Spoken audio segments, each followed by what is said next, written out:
Buongiorno a tutti e ben ritrovati qui su Radio Rossonera il 12 settembre del 2024, giovedì, quindi antivigilia di campionato del ritorno in campo per la quarta giornata. Saluto Enrico Boiani, ciao Henry. Ciao, buongiorno a tutti e ben ritrovati.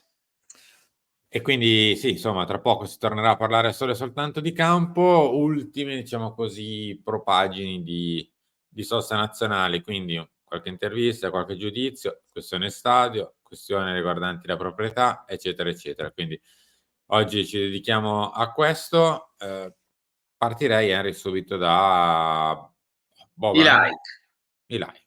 I like di Partiamo Boban, dai grazie like. Zvon per il like anche oggi. No, partiamo dai like che i nostri ascoltatori devono mettere, quindi cliccate il tasto mi piace, cioè devono mettere. Se vogliono supportarci lo possono mettere, quindi arriviamo almeno a 1000, grazie a tutti coloro che continuano a supportarci, lasciateci un commento anche, diteci la vostra e iscrivetevi al canale se non lo avete ancora fatto. Andiamo da Zvone, va, che quando parla lo fa sempre senza troppi giri di parole. Allora, è una lunga intervista a Zvone su più o meno il mondo del calcio, perché gli viene chiesto di Champions, UEFA, rapporto con la UEFA suo, Serie A, le squadre della Serie A, chi può vincere la Champions, eccetera, eccetera.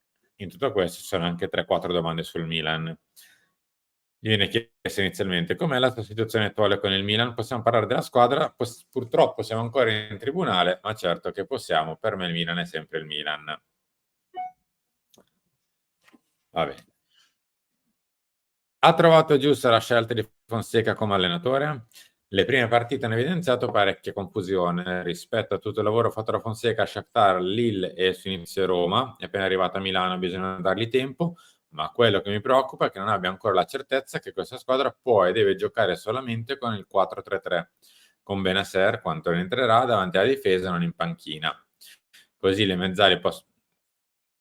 Dopo vi dico una cosa. Così le mezzali possono dare equilibrio e aiuto agli esterni super offensivi come Leao e Pulisic. Reinders non può giocare a 2,5, Loftus non è creativo per fare il 10, sono due mezzali, sono dei incursori e portatori di palla, non veri organizzatori di gioco. Fonseca all'inizio è intelligente, spero si possa correggere perché al di là dei risultati il problema è il gioco, che per ora non esiste. Mi fermo un secondo qui. Piccolo spoiler, so che sicuramente qualcuno avrà letto il nome di Benasser, ma in generale dovete capire che questo tipo di interviste come minimo sono vecchie di 3-4 giorni, ma minimo. Poi escono con grande posticipo rispetto a quando vengono fatte, quindi non so se si sapeva già dell'infortunio, anche se poi viene scritto tra parentesi quando rientrerà, eccetera, eccetera. Però, insomma, al di là di questa specifica, batte il chiodo sul centrocampo e il sistema di gioco che penalizza alcuni giocatori e che ci fa rendere talmente poco che Zvone non vede nemmeno gioco in generale proprio. Sì, poi noi magari siamo un po' più tenui nel dirlo o comunque abbiamo un modo magari più, analitico, no, nel dirlo, anche se anche, Bowman è stato, cioè ha spiegato bene i motivi per cui il Milan deve giocare 4-3-3 e non altro. Però, cioè, il De Fonseca non ha ancora capito che questa squadra può e deve solo giocare con il 4-3-3 è proprio Boban, cioè è l'essenza di Sì. Boban, ti direi, cioè il come dice le cose ed è il suo bello e magari a volte il suo brutto, però io dico 3 parole dal mio punto di vista: come dargli torto, cioè sono pienamente d'accordo. L'altra parte riguarda invece giocatori e dirigenti. Cosa pensa del comportamento di Teo Leao con la Lazio? Hanno sbagliato e hanno cambiato la gara. Spero si sistemi tutto, sono bravi ragazzi. Ma qui sono abbastanza tranchant, insomma. Sia sull'errore che hanno fatto, sia sul fatto che comunque hanno cambiato la gara, sia sul fatto che insomma, cioè, si può anche andare avanti nella vita, non è che bisogna stare incorati a una roba di 2 settimane fa. Ha fatto di tutto per far tornare Ibra, come giudica il suo approccio finora? Ibra è un genio, lo ringrazierò a vita perché per amore del Milan ha accettato di tornare cambiando la storia recente di tutti noi. Detto ciò, ora non ho capito cosa fa, quali sono le sue responsabilità, le sue competenze per poterlo giudicare. Spero le abbia capite lui, perché alla fine sarà lui quello giudicato, mica Moncada. Resta il fatto che la squadra dello scudetto della semifinale del Champions è stata imprudentemente smantellata, su quelle basi si poteva costruire tanto, per me è stato un errore madornale. Allora, la prima parte, come dargli torto, nel senso, se siamo ancora qui a chiederci il perché e il per come Ibra sia al Milan, nel senso che ancora i confini di quello che può e deve fare al Milan non sono ancora così netti, o meglio, magari lo sono e non sono quelli che servono. Insomma. Poi c'è tutto il resto. Sì, c'è tutto il resto in cui è sempre Boban, come dicevo prima. Anche qui ognuno si fa la sua idea. Sono d'accordo sulla questione della squadra, cioè per me la squadra che vince il campionato, magari nell'organico no, cioè magari ha qualcosa di più in attacco, ha messo più qualità sugli esterni, tutto quello che vuoi, quella attuale, però a livello generale di completezza era più forte. Sia Mm. perché era più squadra, ma anche nell'organico era costruita meglio, secondo me. Poi possiamo star qui a dire che l'attacco è tutta un'altra storia, che prima avevi Messias e Salmacher, adesso hai Pulisic e compagnia, e quindi che sei più forte.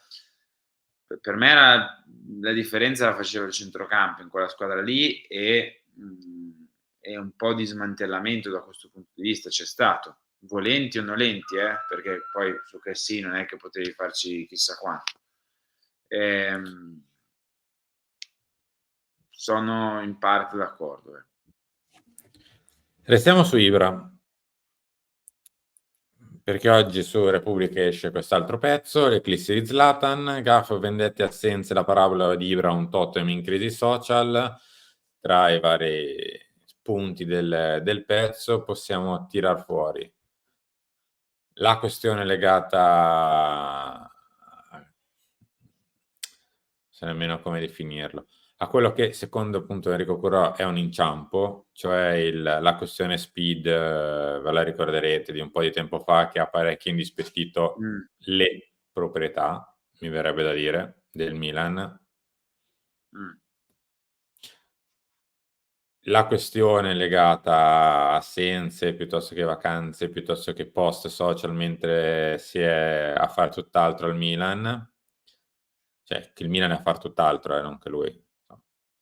La questione legata al rapporto con Abate e famiglia, ve lo potrete anche magari leggere, insomma, sull'allontanamento del padre Beniamino Abate, che da anni era preparatore dei portieri del Milan a vario titolo, insomma, lo conoscevamo, e tante altre piccole cose che ne fanno un po' definire i contorni come degli atteggiamenti e delle azioni un po' troppo forti, un po' troppo, non ti dico quasi Borderline. borderline, sì, un po' ingombranti, ecco, un po' che come ci si gira si fa danni a Milanello e a casa Milan. E su questo, al di là di entrare nei singoli casi, è una sensazione che gira. Poi, come detto giustamente Boban, che ha fatto intracapire, se qualcuno, magari la stagione non andrà bene, eccetera, eccetera, dovesse mai pagare 33, 33, 33, non è che paga solo Ibra perché Ibra è responsabile di tutta la baracca. Sarebbe bello se le responsabilità fossero 33, 33, 33. Non credo che alla fine dei conti sarà così. E mi dispiace, perché prima o poi gli errori, cioè, non è che li pagano solo gli altri, se si fanno e se si lavora male, prima o poi. non so se questo è il caso, cioè non ti dico che Ibra sia un parafulmini da questo punto di vista, però che ti possa dare una mano, passami il termine, a coprirti da critiche e responsabilità, magari era anche un po' l'intento iniziale, no, quindi io mi auguro di no, cioè mi auguro che alla fine dei conti, se il Milan va male questa stagione, al termine della stagione, chi dovrà pagare, se dovrà pagare, pagherà, dal punto di vista delle responsabilità, no, e degli oneri più che degli onori. Vedremo, staremo a vedere. L'ultima questione, perché poi da domani, come hai detto, ci concentriamo solo sul campo, si spera, quindi probabile formazione, Ebram e quant'altro. Sabato ci dovrebbe essere a San Siro anche Cardinale per vedere Milan-Venezia, al quinto viaggio in Italia della sua estate, vuole supportare squadra e tecnico. Vabbè, al di là del fatto che viaggia in Italia, che ci interessa relativamente molto, molto, molto, molto, molto poco, quello che interesserebbe molto, molto, molto, molto di più è capire cosa si vuol fare con lo stadio, Eh, visto che per stessa missione di Cardinale l'unica idea del Milan era farlo da soli a San Donato, e il farlo da soli a San Donato in questo momento non è l'unica opzione sul tavolo, anzi c'è un'opzione forte di poterlo fare insieme all'Inter, che mentre ha cambiato proprietà è diventata di Oak-Tree, eccetera, eccetera, eccetera. Quindi non tanto a San Siro, non certo a Rozzano, ma a San Donato insieme.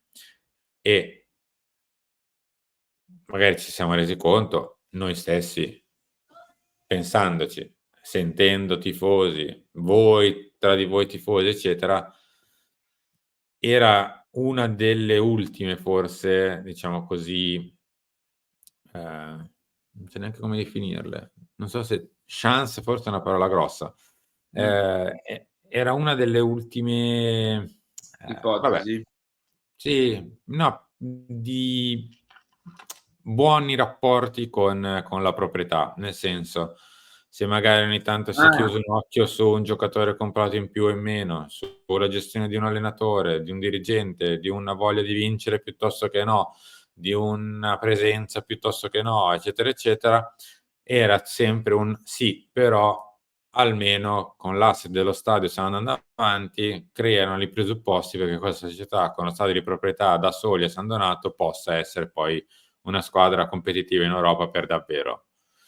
Se va a morire anche il sì, però non c'è sì, rimasto tu tutto dici quasi se niente. ci sbarazziamo anche dell'ultimo appiglio a cui erano appesi magari alcuni, con questa società e con questa proprietà, ti direi, poi diventa difficile, poi non ci sono più scuse, non hai più neanche giustificazioni, non hai più cose a cui attaccarti. E se becchi veramente il periodo sbagliato, diventa difficile essere proprietari del Milan.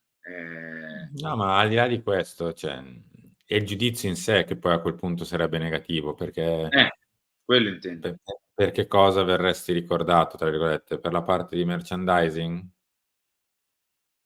No. No, onestamente, cioè, quindi eh, vediamo come andrà la situazione, perché come detto ancora purtroppo, perché devo dire purtroppo, io pensavo che al 12 settembre 2024 le cose fossero molto più chiare e non ci deve essere questa ancora promiscuità di scelte e di idee sullo stadio, quindi con un incontro da fare ancora per l'ennesima volta in comune, che forse non sarà nemmeno risolutivo, perché insomma è probabile che una risposta definitiva a San Siro arrivi magari entro un mese, non entro 1 o 2 giorni.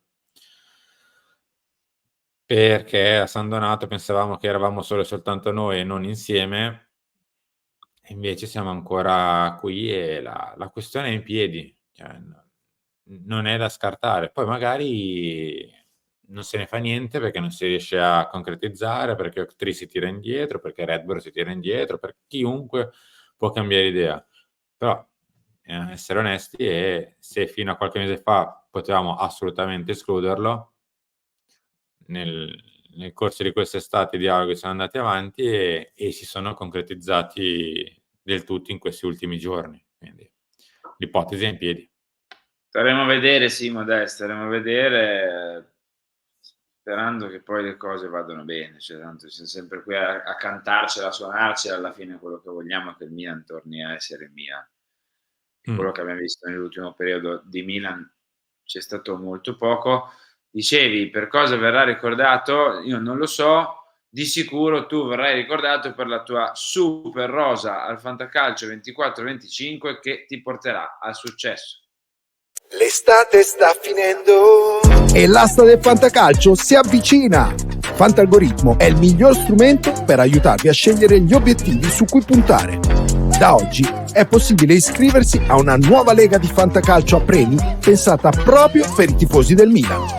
In palio ogni settimana una maglia del Milan, oltre a tantissimi prodotti Apple per la classifica finale. Cosa aspetti?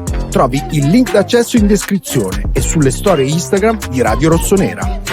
Il costo di iscrizione è di soli 20 euro, ma in più otterrai tutte le statistiche e le funzioni premium di Fantalgoritmo. Esattamente, come ha detto Edo, con 20 euro vi potete iscrivervi alla Lega di Fantacalcio di Fantalgoritmo, creare la vostra squadra, sbloccare le opzioni premium dell'app, avere la possibilità di vincere già da pochi giorni, insomma.